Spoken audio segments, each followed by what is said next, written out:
Hey guys, Amanda Chambers here. This is my oral testimonial, and today I'm going to be talking about the No Child Left Behind Act. In 2001, the No Child Left Behind Act was created by the Bush administration in response to the need to help struggling students who were receiving Title I services and also students who had been identified as being underachieving. At the time, education in the United States had been measured by collective school progress, accounting for teachers, students, and school resources. With the NCLB came a shift in methodology from school success to individual success and achievement. Under the NCLB regulations, a new system was developed to track students' annual progress using selective subject standardized testing. Based on individual students' results, schools are either allocated additional funds for performing well or flagged as being underachieving. Once a school is flagged, there is a 2-year time period in which to improve test scores.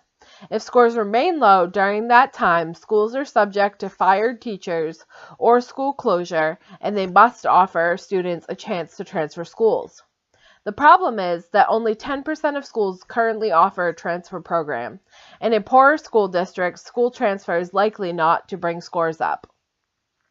There are several loopholes to the NCLB regulations, including the ability of schools to drop a curriculum if they find that students are not successful with it.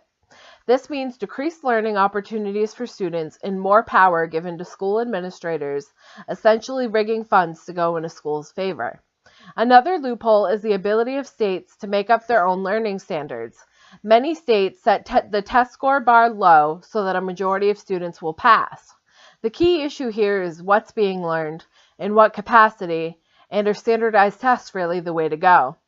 In a poll conducted by Hanushik and Rivkin 8 years after the implementation of the NCLB in 2009, 71% of those surveyed felt that education did not need the major overhaul that it got, and a high percentage also felt that teaching for the test would not improve academic performance gaps. So what is the solution? Some educational researchers feel that redistricting schools to pair wealthier schools with poorer schools will help. At the very least, the increased funding would open new doors to struggling students and perhaps give them more resources such as tutors and academic supports. However, there could be issues with travel from such schools, favoritism for students in the wealthier schools, and perhaps even institutional discrimination against already marginalized students. Other researchers feel that the solution comes from early education.